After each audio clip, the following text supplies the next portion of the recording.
হৃদমায়ার প্রেমগাথা পর্ব সংখ্যা ৫৪। লিখেছেন রিক্তা ইসলাম মায়া। সঙ্গে আমি আছি মাহি। তীব্র খচখচ আর গা চুলকানিতে গাঢ় ঘুমটা হালকা হতে শুরু করলো মায়ার। ঘুমের মধ্যে শরীর জ্বালা পোড়ার অনুভূতি হতেই কপাল কুঁচকে বিরক্তি প্রকাশ করলো তাতে। গাঢ় ঘুমে রেশ কাটাতে না পেরে পাশে ফিরে শুতে চাইলে বুঝলো কোথায় যেন একটা ঢুকে পড়ছে ধীরে ধীরে। শরীরে অদ্ভুত কিছু উপস্থিত পেল ঘুমের মাঝে, যেটা শরীরের জায়গায় জায়গায় চুলকানি রেশ বৃদ্ধি করেছে।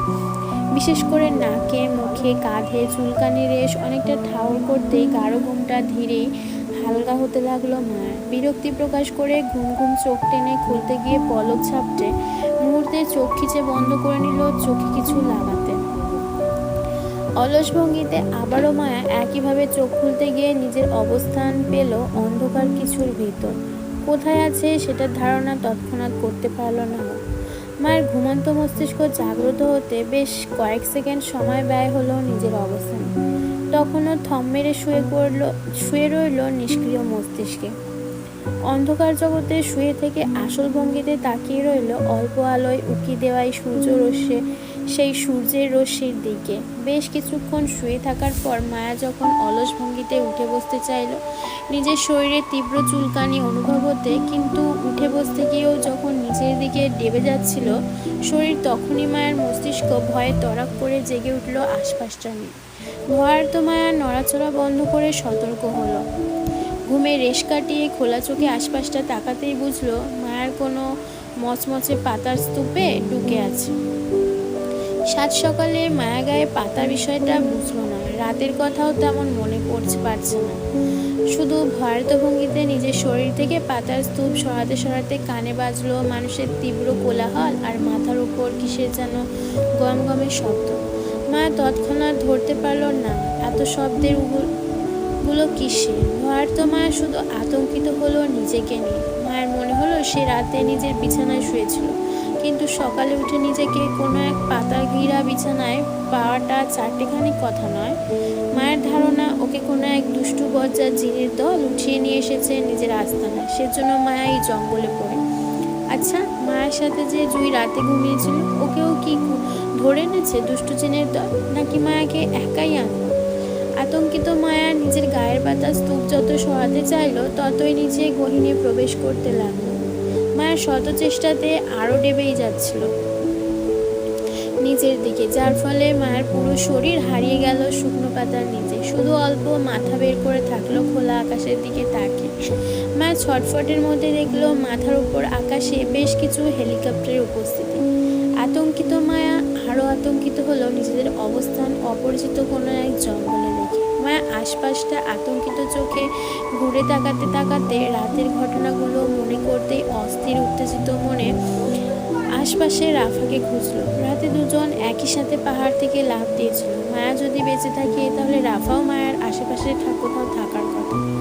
ডুবন্ত পানিতে ডুবে মানুষ যেমন অল্প মুখ বের করে মাথা ভাসিয়ে রাখে, ঠিক তেমনই মায়া নিজের অল্প মাথা ভাসিয়ে আশেপাশে হাত নাড়িয়ে রাফাকে খুঁজলো অস্থির গলায় ডেকে।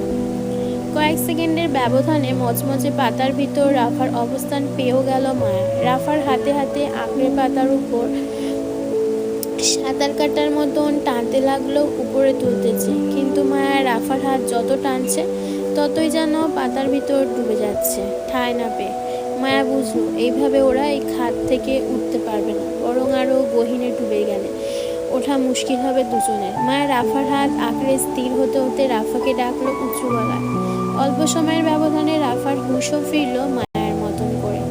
এত উপর থেকে পড়ে দুই বান্ধবী বেঁচে আছে সেই খুশিতে আত্মহারা হয়ে রাফা পাতার উপর দিয়ে মায়াকে জাপটে জড়িয়ে ধরলে মায়া তৎক্ষণাৎ চেঁচিয়ে উঠলো আতঙ্কে, এই খবিস মাইয়া, ছাড় আমারে। পাহাড় থেকে পইরা না মরলেও এখন নিশ্চিত মরবো তোর কারণে। ভালোবাসা পরে দেখাস, আগে নিজের জান বাঁচাই, লই ছাড়। মায়ের আতঙ্কিত কথায় রাফা তৎক্ষণাৎ মায়াকে ছেড়ে দিতেই বুঝলো সত্যি ওরা যত নড়াচড়া করছে ততই যেন পাতার ভিতর ডুবে যাচ্ছে। মায়ের রাফা দুজনই আশপাশে তাকালো, উপরে উঠতেছে, কিন্তু উপরে ওঠার মতন কোথাও কোনো রাস্তা খুঁজে না পেয়ে বুঝলো ওরা হয়তো বিশাল কোনো খাদে পড়েছিল রাতে। সেই খাদ কতটা গভীর জানা নেই, তবে পানিবিহীন শুকনো খাদে পাহাড়ি গাছের পাতা পড়ে জমে জমে সমতল ভূমির মতো হয়ে আছে। হুট করে দেখে বোঝার উপায় নেই এটা কোনো ভয়ঙ্কর খাদ হবে, অথচ ভাগ্য করে এই খাদই আজ মায়াদের জীবন বাঁচালো। আবার এই খাদ থেকে দ্রুত ওঠার রাস্তা খুঁজে না পেলে তাহলে এই খাদই আজ মায়াদের মরণের কারণ হবে। দুই বান্ধবী জীবন বাঁচাতে চেয়ে নড়াচড়া করল। ভাসমান পাতার উপর স্থির থাকার চেষ্টা করতেই রাফা আতঙ্কিত মুখে মায়াকে বলে উঠল, মায়া, আমরা এখান থেকে বের হব কিভাবে? চারপাশে এত পাতা দেখে মনে হচ্ছে আমরা বড়সড় কোনো পাতার খাদে পড়েছি। এখন উঠবো কিভাবে? রাফার মতন মায়া নিজেও আতঙ্কিত। নিজেদের অবস্থান নিয়ে এই খাদ থেকে বেঁচে উঠবে কিভাবে জানা নেই, কিন্তু এর মাঝে রাফার কথায় মায়া বিরক্ত হয়ে বলল, কিভাবে উঠবো আবার? এই যে দেখ, তোর মাথার উপর আমার জামাইয়ের হেলিকপ্টার ঘুরে, দেখেছিস? এই হেলিকপ্টারে চড়ে আমি একা উপর উঠবো আর তোকে পাতার ভিতর কবর দিয়ে যাব। রাতে চিল্লাচিল্লি করছিলে না?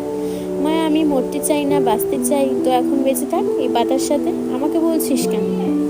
মায়ের হেলিকপ্টারের কথাটা এমনি বলেছিল রাফাকে রেগে। মায়ের ঘুণাক্ষরও ধারণা ছিল না সত্যি সত্যি হৃদ হেলিকপ্টার নিয়ে ওর সন্ধানে ঘুরে বেড়াবে পাহাড়ের বুকে, বা মায়ের মাথার উপর ঘুরতে থাকা হেলিকপ্টারগুলো সত্যিই ওর জামাইয়ের হবে। মায়ের হেলিয়ে কথাগুলোই সত্যি হয়ে দাঁড়ালো। মায়াদের মাথার উপর ঘুরতে থাকা এক ক্যাপ্টেনের চোখে পড়লো খাদের অতলে থাকা মায়ার আর রাফার অল্প মুখটা। নড়াচড়ার সন্দেহবশে তৎক্ষণাৎ হেলিকপ্টার ঘুরে গেল মায়াদের আশেপাশে। রাফা তখন মায়ের কথায় বোকা হয়ে মায়ের দিকে এগিয়ে এসে শরীর ঘেঁষতে চেয়ে বলল, মায়া শুন, মায়া শুন না, আমার কাছে একটা বুদ্ধি আছে এই খাদ থেকে বের হওয়া। রাগান্বিত মায়া আরও রেগে গেল রাফার শরীর ঘেঁষা দেখে। এমনি শরীর নিয়ে ঠাঁই পাচ্ছে না পাতার উপর কোথাও, তার উপর আবার শরীরে প্রচুর জ্বালা পোড়া আর চুলকাচ্ছে তীব্রভাবে। এমতো অবস্থায় রাফার শরীর ঘেঁষা মানে শরীরে জ্বালা পোড়া আরও বাড়িয়ে দেয়। মায়া পুনরায় রাফার উপর খেপে গিয়ে বলল, এই সর মাইয়া, একদম ঘেঁষাঘেঁষি করবে না।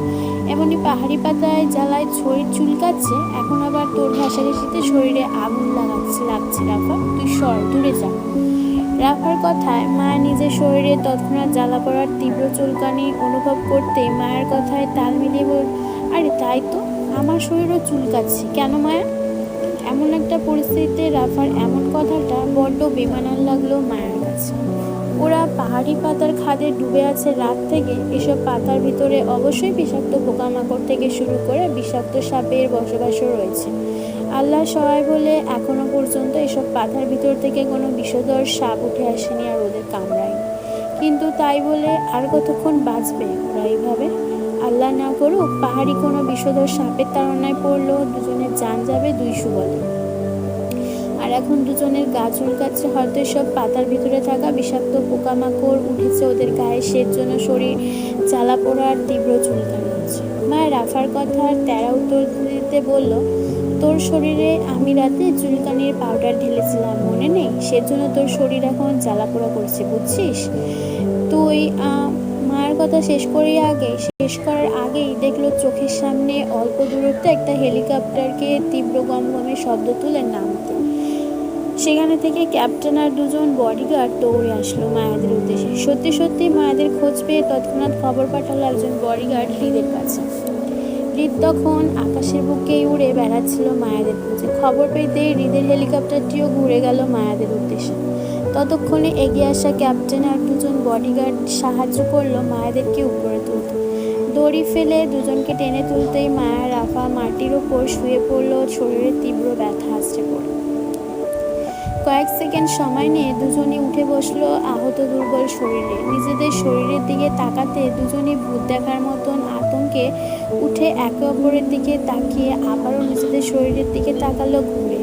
পুরো শরীরে জায়গা কাটাছেঁড়ার দাগ। রাতে পাহাড়ে উঁচু নিচু পথে দৌড়াতে গিয়ে শরীরের জায়গা কেটেছে পাহাড়ি ছোট বড় গাছে লেগে। অসংখ্যবার তো দুজন পাহাড়ের পথে দৌড়াতে গিয়েও পড়েছিল রাতে। মায়া নিজের শরীর থেকে আহাজারি করে উঠল। গায়ে সাদা কলেজ ড্রেসটাও শেষ, পাহাড়ি লাল মাটিতে লাল হয়ে গেছে। সেই সাথে বেশ কয়েক জায়গা গাছের ডালে টান কেলে ছিঁড়েও গেছে। মায়ের হিজাব পড়েছে কে জানে?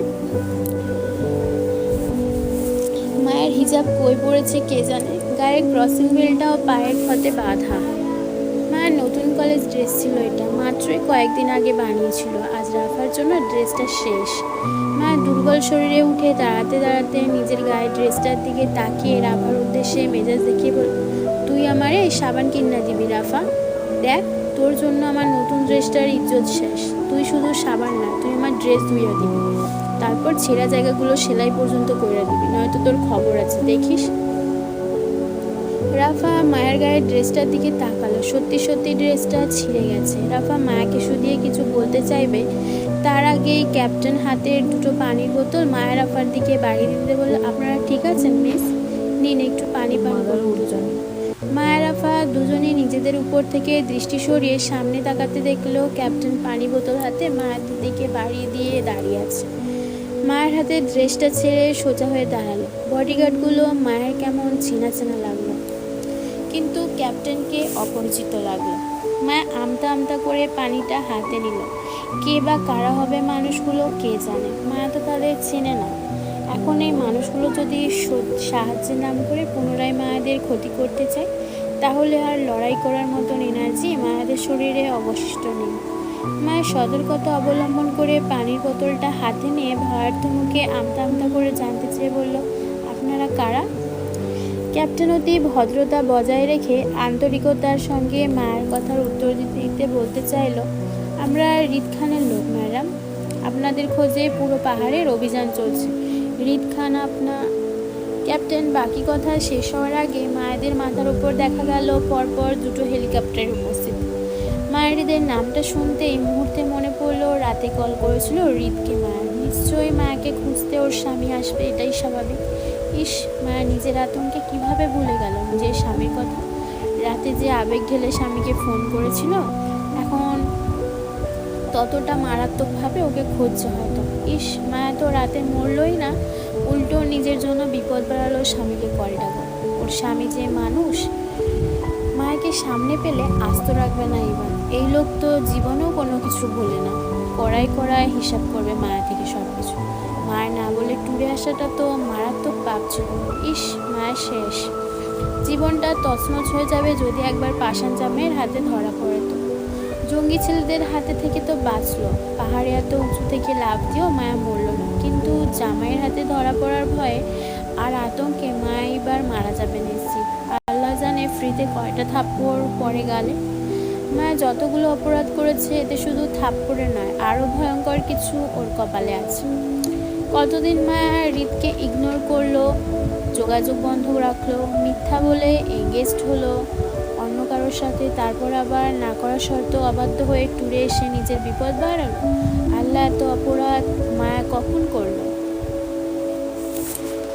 আতঙ্কে মায়ের মাথা ঘুরে চক্কর কাটার মতন চোখে ঝলমল করলো নিজের অপরাধের হিসাবগুলো। আচ্ছা, মায়া যদি নিজের স্বামীর হাত থেকে বাঁচতে বেহুশ হওয়ার নাটক করলে কেমন হবে? দরকার হলে আগামী 7 দিন মায়া বেহুশ হয়ে পড়ে থাকবে হসপিটালে, তারপরও চোখ খুলবে না। যেদিন বুঝবে পরিবেশ ঠান্ডা হয়েছে, সেদিন না হয় মায়া চোখ খুলে দুনিয়াটা দেখবে। ততদিন না হয় ও বেহুশই থাকলো। আতঙ্কিত মায়া কি করবে তখনও বুঝতে না পেরে তৎক্ষণাৎ মাথার উপর তাকালো। অল্প দূরত্বে উড়তে থাকা হেলিকপ্টারগুলোকে মাটিতে নামতে দেখে মায়ের কলিজা লাফিয়ে উঠল ভয়ে। রিদ পারে না হেলিকপ্টার থেকে লাফিয়ে পড়তে, মায়াকে সুস্থ সবল অবস্থায় দাঁড়িয়ে থাকতে দেখে অস্থির উত্তেজিত রিদ হেলিকপ্টার নামার আগে সেখান থেকে লাফিয়ে পড়ল। রিদকে হেলিকপ্টার থেকে লাফিয়ে পড়তে দেখে আতঙ্কিত মায়া তৎক্ষণাৎ রাফার হাত চেপে ধরল পালানোর উদ্দেশ্যে। রিদকে মায়াদের উদ্দেশ্যে দৌড়াতে দেখে মায়া আতঙ্কিত মুখে চেঁচিয়ে উঠে বসলো, রাফারে, আমি শেষ। এতক্ষণ না মরলেও এবার নিশ্চিত মরবো, দ্রুত পালা রাফা। বলতে বলতে মায়া রাফার হাত চেপে উল্টো পথে দৌড়ালে রিদের হাত থেকে বাঁচতে। উপস্থিত দুজন বডিগার্ড সহ ক্যাপ্টেন তিনজনই বোকার মতন থমথমে খেয়ে গেল মায়াকে রিদের ভয়ে দৌড়াতে দেখে। যে রিদ খান রাত থেকে পাগলের মতন অবিরাম বউকে খুঁজে বেড়াচ্ছে, সেই বউ রিদ খানকে ভয় পাচ্ছে কেন সেটা বুঝলো না ক্যাপ্টেন। মায়াকে রিদের ভয়ে পালাতে দেখে রিদ মেজাজ হারিয়ে চেঁচালো তৎক্ষণাৎ। মায়ের উদ্দেশ্যে চিৎকার করে বলল, রিদ দাঁড়া, আমি ধরতে পারলে তোর খবর আছে। হৃদের প্রতিটা চিৎকার মায়ের কলিজা পর্যন্ত নড়ছে ভয়ে আতঙ্কে। হৃদ যত চেঁচাচ্ছেন মায়া ততই দৌড়াচ্ছে ভয়ে। মায়ের সঙ্গে পাল্লা দিয়ে রাফা আর দৌড়ে পারল না, কারণ শরীর ভেঙে আসছে আঘাতে আঘাতে ব্যথায়। এত কিছু ঘটে যাওয়ার পর পুনরায় নতুন করে দৌড়ানোর মতন শক্তি দুজনের শরীরেই নেই। মা নিজেও এই অবস্থায় দৌড়ানোর সাহস পেত না, কিন্তু হৃদের ভয়ে শরীরের ব্যথা ভুলে শুধু আতঙ্কে দৌড়াতে লাগলো। রাফাকে থেমে যেতে দেখে মা পুনরায় রাফার হাত চেপে দৌড়াতে চাইলে রাফা দুর্বলতায় হাঁপাতে হাঁপাতে নাহুচ করে বলল, আমরা দৌড়াচ্ছি কেন মায়া? কার ভয়? এখানে সবাই তো আমাদের উপকার করতে এসেছে। হৃদ খানকে তো আমরা চিনি, তাহলে আমরা আবার দৌড়াচ্ছি কেন? আতঙ্কিত মা রাফার পিছনে হৃদের দৌড়ে আসা দেখে রাফার কথা শেষ করার আগেই বলল, তোর না দৌড়ালেও চলবে, তোকে কেউ কিছু করবে না, কিন্তু আমাকে ধরতে পারলে আস্ত রাখবে না, গেলাম আমি। বলতে বলতে মায়া পুনরায় দৌড়ালো রাফাকে ফেলে। ততক্ষণে হৃদ মায়ার অনেকটাই কাছে। একজন তাগড়া বলিষ্ঠবান মানুষের দৌড়ের সঙ্গে পাল্লা দিয়ে অবশ্যই একজন কিশোরী মেয়ে পারবে না কখনো। হলোও তাই। চোখের পলকে কয়েক সেকেন্ড ব্যবধানে মায়ের পা শূন্য উঠে গেল। মায়ের ছোট দেহ বন্দী হলো হৃদের বাহুতে। পিছন থেকে মায়াকে আঁকড়ে শূন্যে তুলতে হৃদ নিজের ব্যালেন্স হারিয়ে ঘুরে গেল মায়াকে নিয়ে। খেই হারিয়ে পড়তে নিলেই মায়াকে নিয়ে মাটিতে বসে গেল জাপটে ধরে। আতঙ্কিত মায়া আরও আতঙ্কিত হলো হৃদের ভয়ে। নিজের পিঠ হৃদের বুকে ঠেকে যেতে ভয়ার্ত মায়া আতঙ্কিত গলায় চেঁচিয়ে হৃদের কাছে ক্ষমা চাইল অনবরত। আমাকে মাফ করে দিন প্লিজ, আমি আর জীবনেও আপনার অবাধ্য হব না, এটাই শেষবার, প্লিজ প্লিজ মাফ চাই, আল্লাহ গো। হৃদের ভয়ে রীতিমতো মায়া থরথর করে কাঁপছিল অস্থির উত্তেজনা। কিন্তু আতঙ্কিত মায়ের পিছনে চাপটি জড়িয়ে থাকা হৃদের মনোভাব ছিল ভিন্ন। বউকে হারিয়ে কতটা টানাপোড়ার দহনে কেটে হৃদের বিগত সময়গুলো, সেটা শুধু হৃদই জানে। মায়া যদি জানতো তাহলে এই মুহূর্তে হৃদকে ভয় না বরং অন্য কিছু করতো। জাপটে জড়িয়ে হৃদের অশান্ত বুক শান্ত করত। কিন্তু মায়া হৃদের শত পাগলামো সম্পর্কে অবগত ছিল না, যার জন্য হৃদকে এই মুহূর্তে ভয় পাওয়া ছাড়া অন্য কিছুই মায়ার মাথায় ছিল না। ঘায়েল হৃদ মায়াকে জড়িয়ে ধরতেই চুপ করে গেল। হৃদের ভয়ঙ্কর নিশ্চুপতা বর্ণনা করছে তার রূহ ফিরে পেয়েছে মায়াকে। গোটা রাত থেকে এই পর্যন্ত হৃদ হারানো তীব্র দহনে পুড়ছিল এতক্ষণ। মায়াকে সামনে পেয়ে হৃদের আটকে আসার শ্বাসটা যেন ধীরে চলছে থেমে থেমে। হৃদ মায়াকে পিছন থেকে চাপটে জড়িয়ে সেই অবস্থায় হাঁটু গেড়ে বসে থাকলো মাটিতে। নিজের বলিষ্ঠ দেহে মায়াকে বন্দি করতে করতে মুখ ডুবালো মায়ের কাঁধে। মায়ের শরীর তখনও টকটক করে কাঁপছিল হৃদের ভয়ে। আতঙ্কিত মায়া আরও অনুভব করলো একই ভঙ্গিতে হৃদের শক্তপোক্ত দেহটাও কাঁপছিল মায়াকে জড়িয়ে ধরা অবস্থা। মায়া বুঝলো না হৃদের অস্থির উত্তেজনার ভয়ঙ্কর শরীর কম্পনের বিষয়টা। বোঝার কথাও না। মায়া দেখেনি হৃদের শত পাগলামোগুলো মায়াকে হারিয়ে।